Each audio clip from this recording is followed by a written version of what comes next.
name of my brand is The Craft Zone, and we are located at Ogba.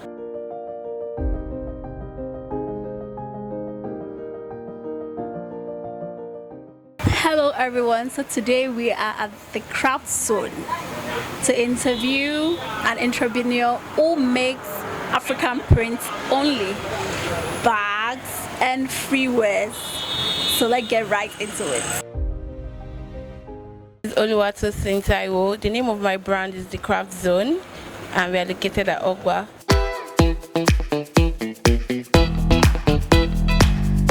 Okay, so I've always been somebody that likes colors. I'm very intrigued in matching colors together.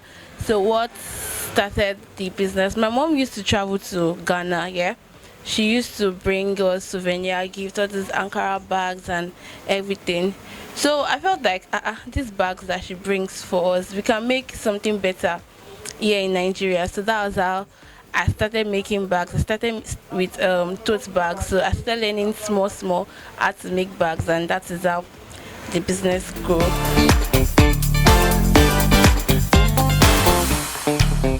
Through our African prints, bags and collection, we want people to be bold, Afrocentric and embrace culture.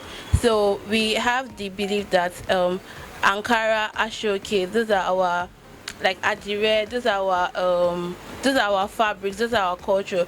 And I noticed that a lot of us, we have been westernized already. We like to do imported brands instead of like support locally made brands. So the idea of the business is to be as bold as possible, to turn out bold, fashionable and functional pieces that can suit into everybody's everyday life.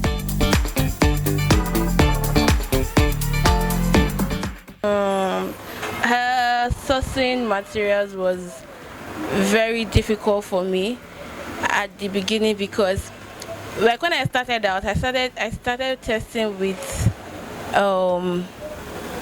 small Ankara. So we have different grades of Ankara. So I realized that those small ones, they tend to fade on time or wash on time, and introducing the bigger one meant increasing the money, but at the same time was giving value. So my biggest order was actually like merging out to what's it called, like breaking even, like, yeah, you know, profit wise and also giving out value. And also my biggest order is also finding resourceable people to work with, because most people, they don't have the vision that you carry for the business. So when they don't have the vision you carry for the business, it's not easy for them to run with it, so they tend to like fall out. So finding people that work with you is very key. Okay, yeah, so market saturated, but everybody will find their customers eventually. So for me personally, what I tend to do is bring out unique pieces. Like, I don't do like the regular Ankaras and the regular Ashoke that is common. So even if I'm to use the regular ones, I use them in a different pattern. Like, so we have this X and O. It's a very popular fabric, but we mix them so that it is looking so different. It's not looking like the regular X and O pattern. So this is something that we do differently too. So turning out unique pieces in different ways. So it's like the same Ankara everybody has. So like this now, this is like mix and pattern. It has the Ankara and it has the Ashoke. So it's not the same regular that everybody sees every day. So as a young person doing business in this Nigeria, even in this place, is hard. I've had people come to tell me that you're so young, why are you charging this much? So balancing, so we do a mix of things. So you cannot serve everybody. So if you know your customers and the value that they want, you continue turning out that value. So I noticed, like, in the long run, my customers prefer to use the high-end materials, and that is what I use. So some people will come to say, is it the old 6 years you used to make the bag? Why is it so expensive? But just know that those ones, they are not your customer. So balancing is I know my customer, I know what they want, and I'm giving them good value. So that's like the best balance. That will be through social media platforms like majorly Instagram. So we are trying to expand into other platforms, like have an e-commerce. We used to have, but we had to stop because of proper structuring. So but Instagram is like main leverage for now. So Instagram, I'm looking to do, other platforms too. So I used to post, me myself, I used to post generic content before, but I found out that generic contents don't really work because people don't really want to buy, say come and buy. People want you to tell a story, something they can relate to, like a lifestyle kind of content. So in connecting with your customers, just post, not just post, like just create content that they can relate with, that suits their everyday kind of life. That way you get more customers without even saying come and buy, but just by your content alone people are already interested in your business.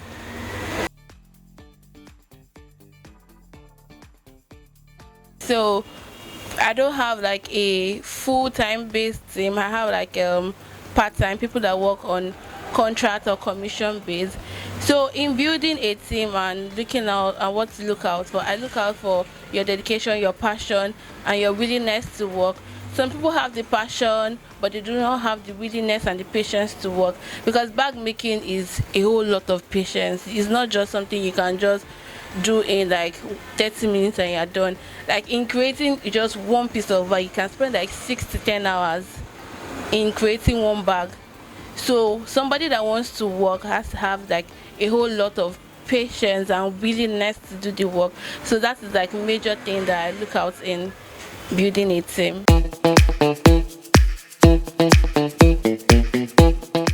Okay, so one mistake that I've made is over promising and under delivering. So advice: under promise, over deliver. That is, so there was one job I took that I blew up totally. We're supposed to deliver in 3 days. I was like, okay, yes, we can do it, but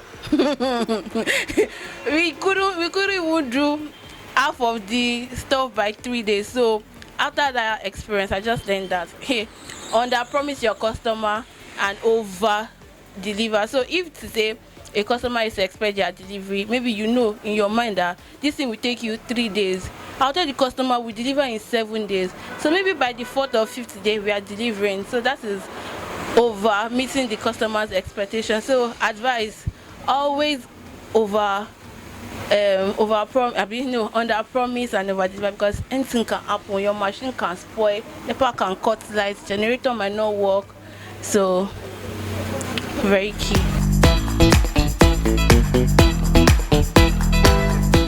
Making money. Market expansion, yes, we are looking at getting a bigger space that would contain the showroom and production house. So that is like one of the things that I'm working towards, and I'm also looking to collaborate with other lifestyle brands. Like I don't make shoes, so I don't mind collaborating with somebody that makes shoes or other type of dresses that I do not make.